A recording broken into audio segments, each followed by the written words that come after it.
El Padre nos creó y el Hijo nos redimió.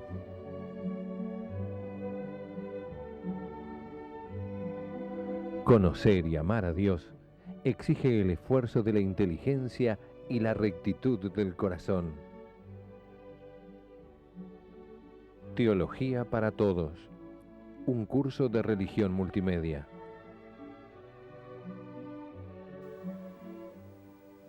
En el nombre del Padre, y del Hijo, y del Espíritu Santo. Amén. Bienvenidos, queridos amigos, a este nuevo programa de Teología para Todos. Ya nos encontramos en el programa número 17.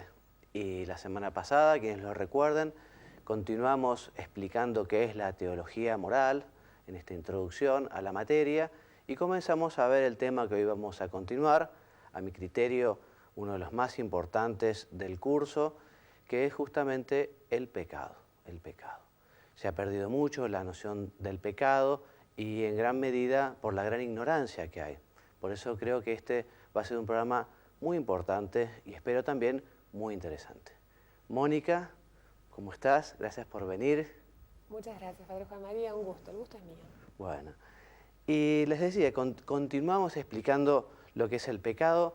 Quizás recuerden que la semana pasada decíamos que el pecado es toda acción u omisión voluntaria contra la ley de Dios, que consiste en decir, hacer, pensar o desear algo contra los mandamientos de la ley de Dios y de la Iglesia.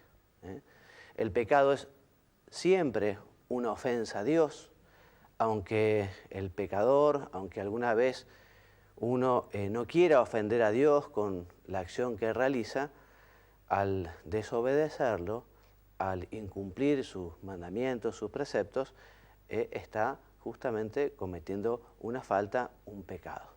Veremos si esa falta, ese pecado es grave o leve, dependerá, pero el solo hecho de contradecir la ley de Dios, el querer de Dios, la voluntad de Dios, eso es ofenderlo, quiera uno hacerlo o no.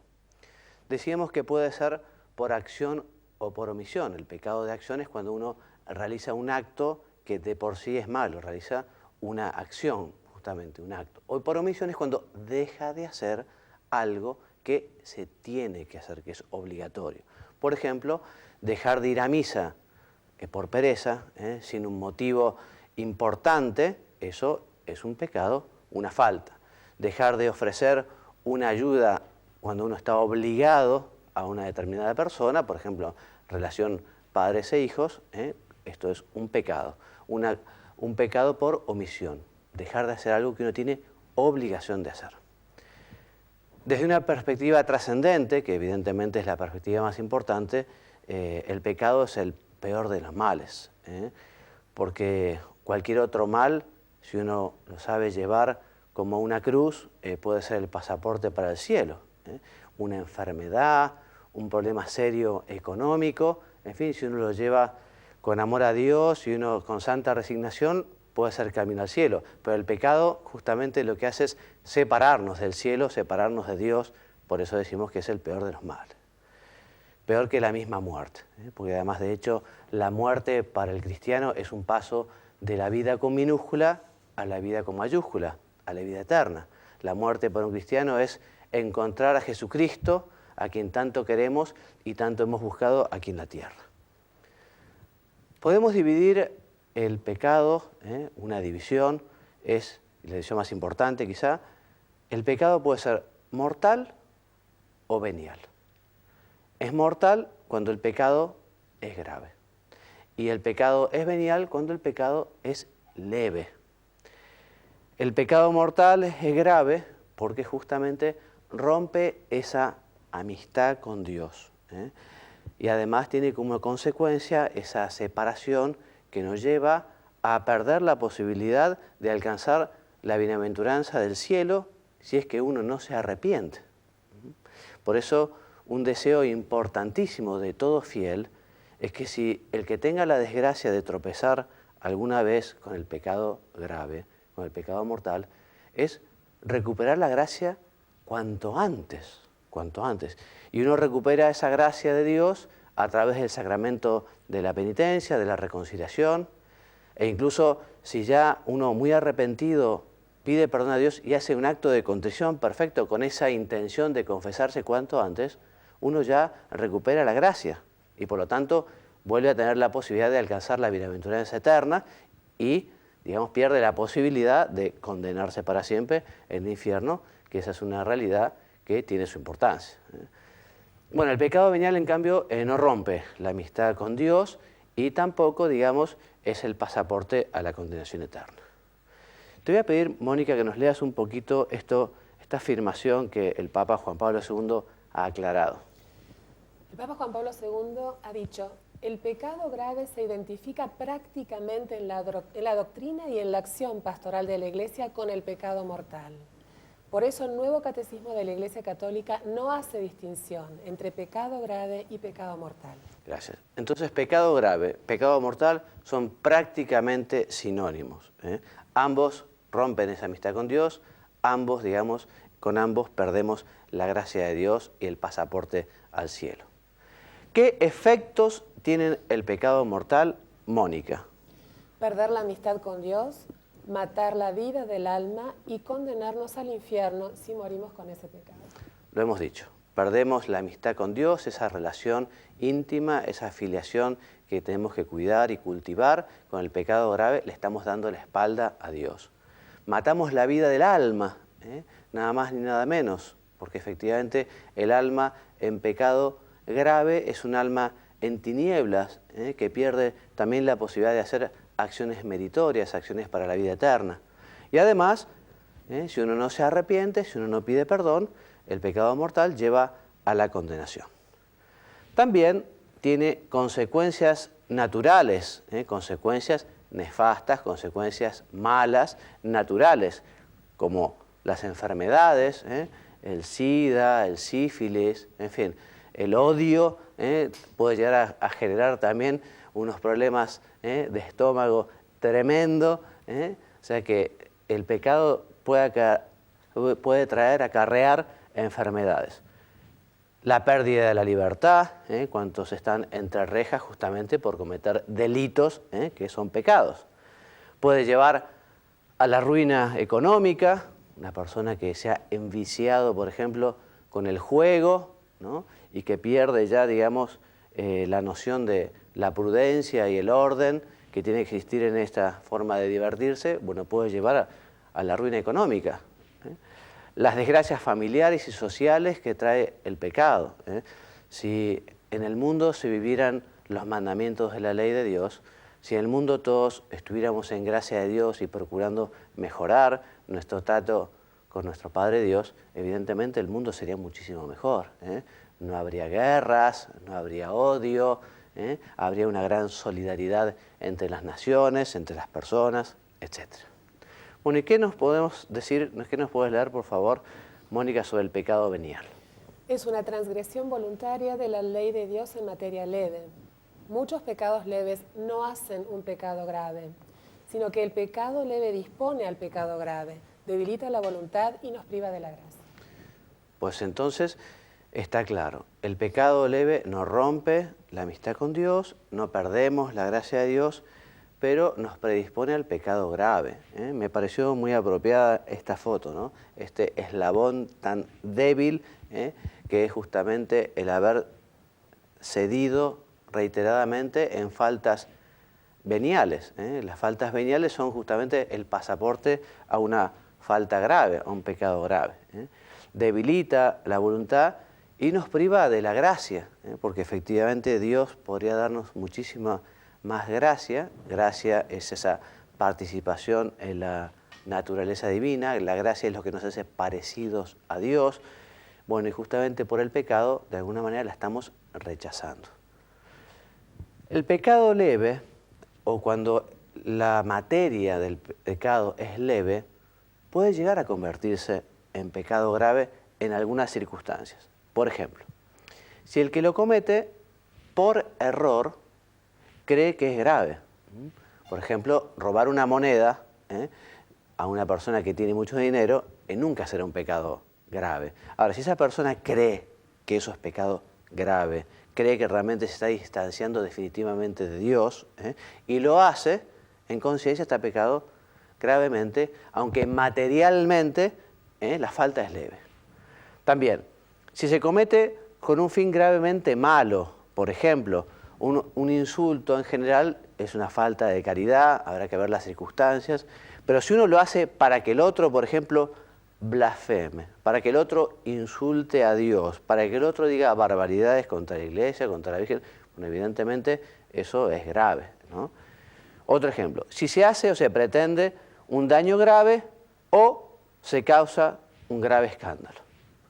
También, si al cometerlo se expone a un peligro próximo de pecar gravemente, porque de hecho exponerse sin razón, sin necesidad, a cometer un pecado grave ya es falta grave. Entonces no hay que ponerse en el límite voluntariamente de un pecado grave, porque si uno lo hace voluntariamente, también está pecando gravemente. Y un caso especial es, lo decimos entre comillas, la acumulación de materia. Por ejemplo, muchos robos chicos, muchos robos pequeños, repetidos en el tiempo, al final hacen una gran suma y pueden convertirse en un pecado grave, en un robo grave. Muy bien, te voy a agradecer, Mónica, que me leas los efectos del pecado venial. Enferma la vida sobrenatural, dispone para el pecado mortal, pero no excluyen del reino de Dios. Exactamente.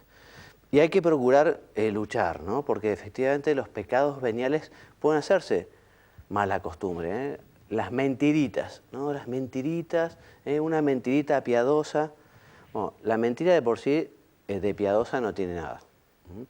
También es verdad que a veces lo que la gente llama mentira piadosa es una lícita ocultación de la verdad, porque a veces uno tiene un derecho a la intimidad y la otra persona no tiene derecho a saber algo que uno hace o dijo. Entonces uno a veces contesta sin mentir, contesta otra cosa o no contesta. Eso es lo que a veces la gente llama mentiras piadosas. Pero lo que es mentira, ¿no?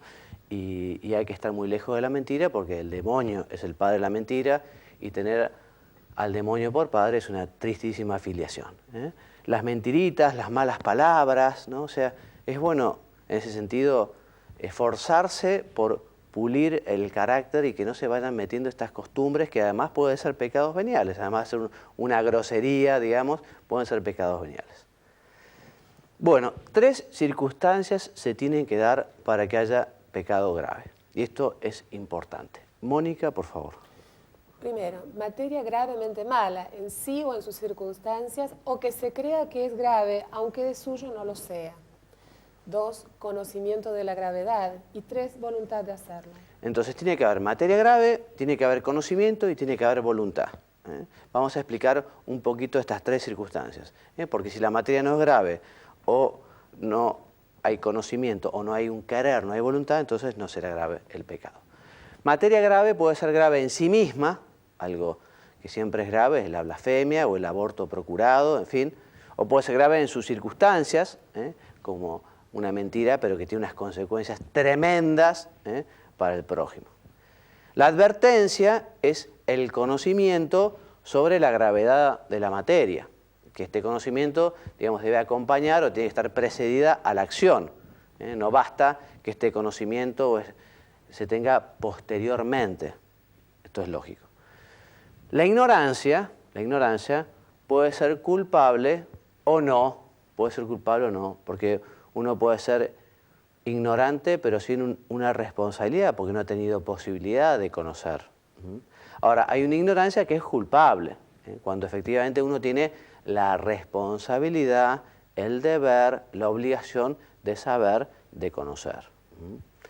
En caso de duda, ya lo veremos, siempre hay que salir de la duda.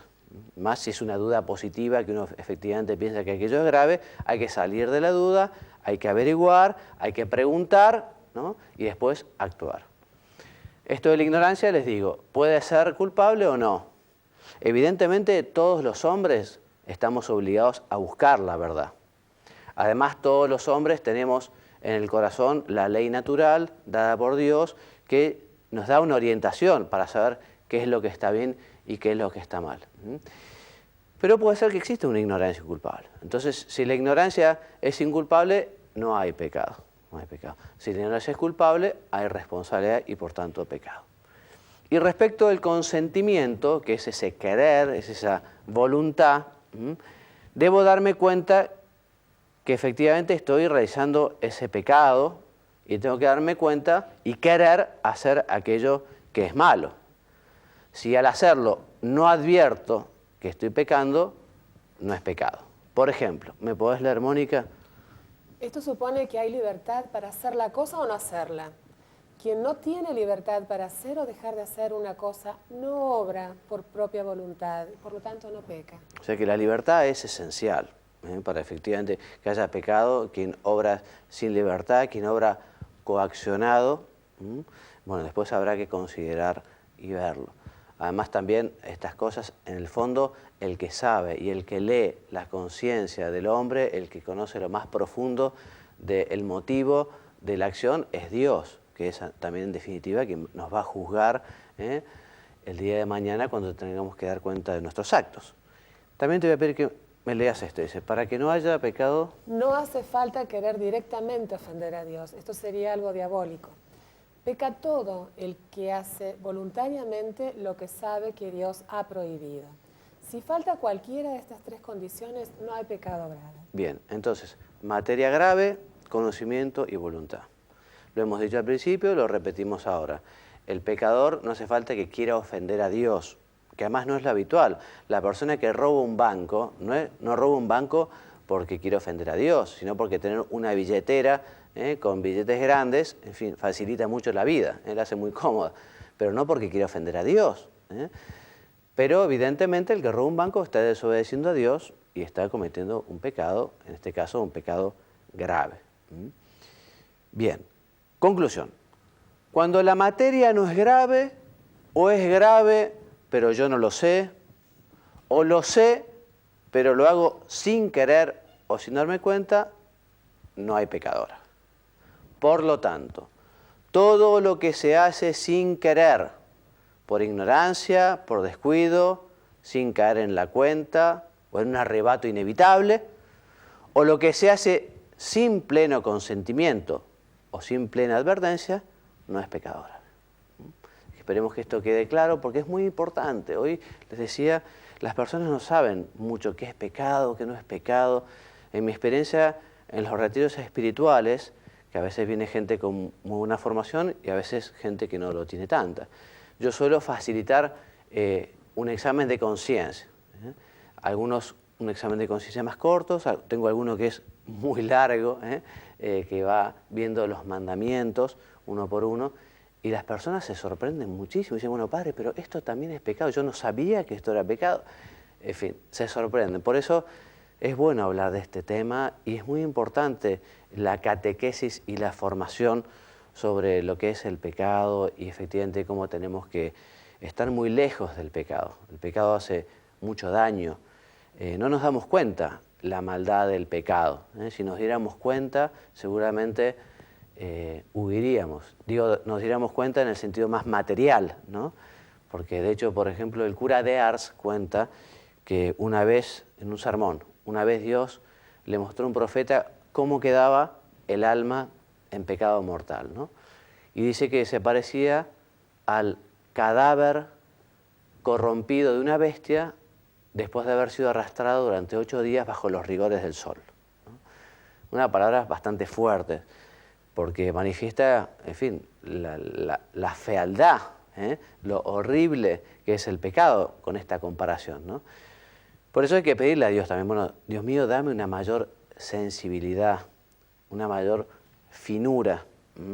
Evidentemente esta sensibilidad y esta finura se adquiere en la medida en que uno es más piadoso, en que uno está más cerca de Dios, que hace oración, que tiene vida interior, que recibe la Eucaristía, que se confiesa con frecuencia. Quien tiene más amor es más sensible, ¿no? Entonces, y lo contrario, si una persona vive muy alejada, va perdiendo efectivamente esa conciencia y se va generando como una costra, ¿no? Una costra, una piel gorda que es poco sensible a percibir lo que es ofender a Dios. Bueno, tampoco es pecado nada de lo que se hace en sueños, aunque fuera pecado hacerlo despierto. Pues el que está soñando obra inconscientemente. Una persona, un sonámbulo o que lo han drogado, en fin, siempre y cuando, en fin, no haya buscado él voluntariamente la droga, ¿no? Porque si uno no cometió un delito y estaba drogado, sí, pero él se drogó para cometer el delito. Eso evidentemente sería en todo caso un agravante. Pero supónganse una persona que está enferma y le dan un tranquilizante y ese tranquilizante le hace que después realice una acción que no tenía capacidad de manejarlo, y bueno, eso no será pecado, ¿no?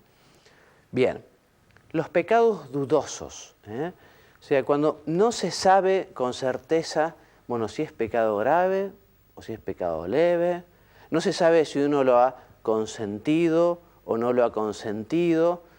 Bueno, en la confesión o en la dirección espiritual lo que es conveniente es preguntar.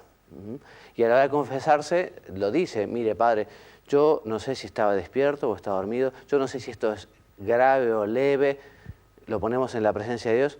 Y bueno, y en esa confesión más frecuente, en esa dirección espiritual, a uno le irán enseñando y uno irá tomando criterios sobre esta cuestión que es importante. La duda puede ser también sobre si se cometió o no se cometió el pecado, si se confesó o no se confesó. Padre, pero el 15 de agosto era obligatorio la misa porque yo no sabía. Bueno, hubieras preguntado, ¿no? Esa puede ser la primera respuesta, ¿no? Pero no sabía, pero en realidad yo creía que no era obligatorio. Bueno, sí, pero es fiesta de precepto. Ah, pero yo no sabía. Bueno, ya lo sabés para la próxima vez, ¿no? Porque efectivamente el 15 de agosto es fiesta de precepto y hay obligación de ir a misa. Bueno, padre, yo no sé si esto lo confesé o no lo confesé la última vez. En fin, bueno, lo ponemos en la presencia de Dios. Si no lo confesé, bueno, lo vuelvo a repetir. Pasó esto, no sé si falté a misa tantas veces o si pasó esto o lo otro. Porque en la confesión lo que es obligatorio, lo que hay que decir son los pecados graves. Los veniales es muy conveniente, es muy positivo, porque además recibimos la gracia para luchar en esa materia, pero lo que es obligatorio es decir los pecados graves, ¿no? También en su número, siempre que sea posible. Si una persona que hace 40 años que no se confiesa, nos hará un resumen y hará lo que pueda, pero una persona que se confesó con frecuencia, que se confiesa más o menos frecuentemente, puede decir, bueno, falté 3 domingos a misa, ¿no? O tuve 2 discusiones muy fuertes con mi mujer o con mi hijo, o en fin, los pecados que son graves hay que decir el número y a veces convendrá también decir las circunstancias que pueden cambiar la especie del pecado, en fin, eso ya lo veremos. Bueno, qué importante es entonces educar la conciencia, qué importante. Y educamos la conciencia, ya les decía, por un lado, cuando preguntamos en la confesión, en la dirección espiritual, educamos la conciencia. También cuando estudiamos en este curso, muchas veces invitado a que compren y tengan el compendio del Catecismo de la Iglesia Católica, que es realmente una maravilla, es extraordinario y es indispensable tenerlo para conocerlo. Formamos nuestra conciencia cuando estudiamos, cuando leemos. Qué importante todos los días dedicar un rato a la lectura espiritual, a la formación, con el compendio del catecismo o con el catecismo mismo o con algunos otros libros que nos vayan enseñando. También uno educa la conciencia si acude a conferencias, a clases, a charlas. Viendo este programa de televisión, uno está formando su conciencia también, ¿no? Muy importante.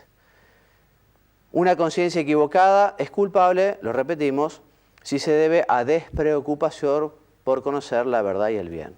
O sea que si efectivamente uno es negligente, no se ha formado, como si es negligente un médico no puede decir, uy, me olvidé el bisturí dentro del paciente, porque hice la operación, cosí... No, pero un médico no puede olvidarse y decir, me olvidé. Esto es esencial, es fundamental, ¿no?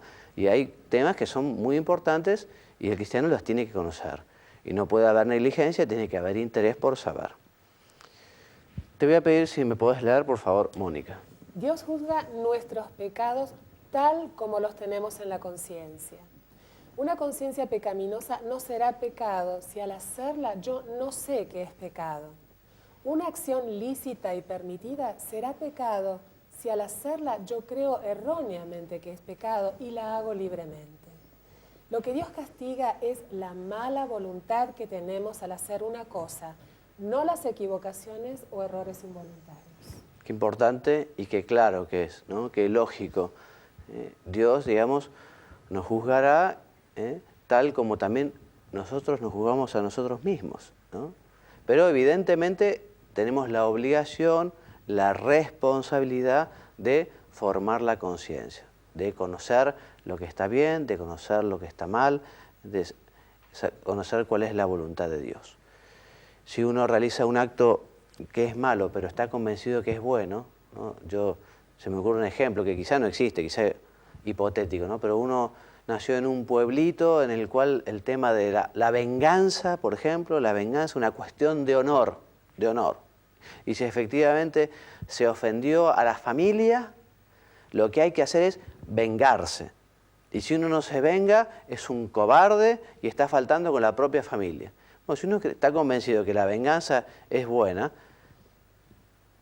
no peca si se venga.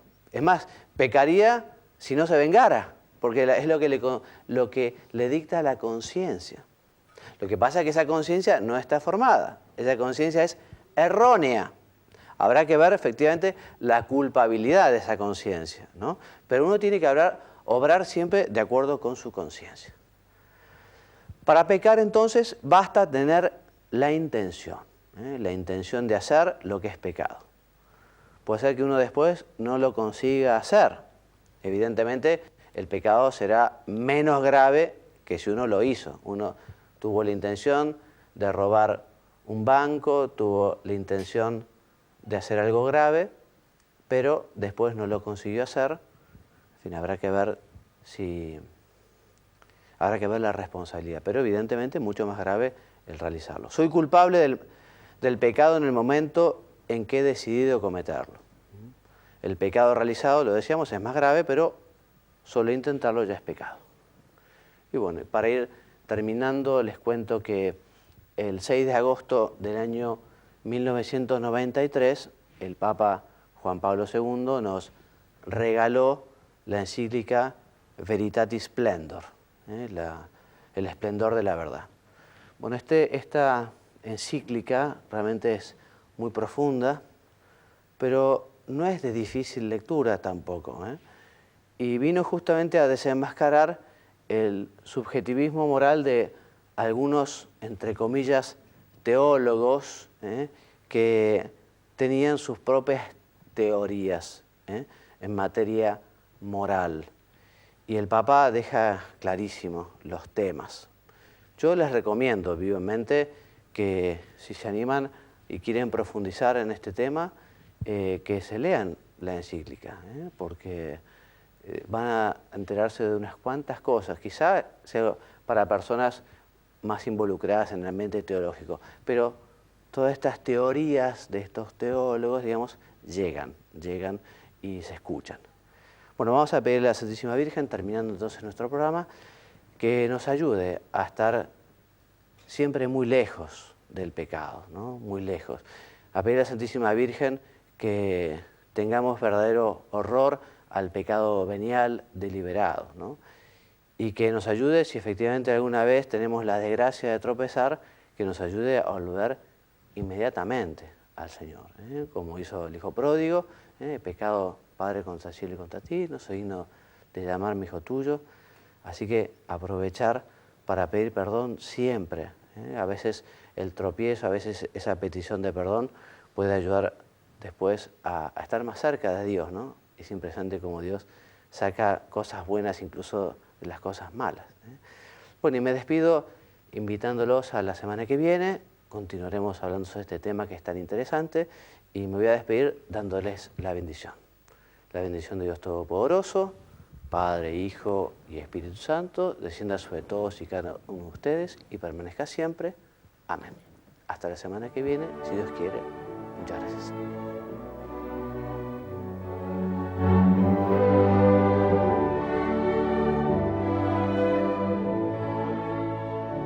El Padre nos creó y el Hijo nos redimió.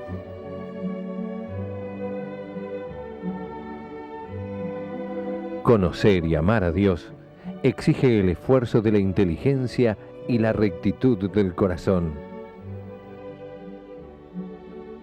Teología para todos. Un curso de religión multimedia.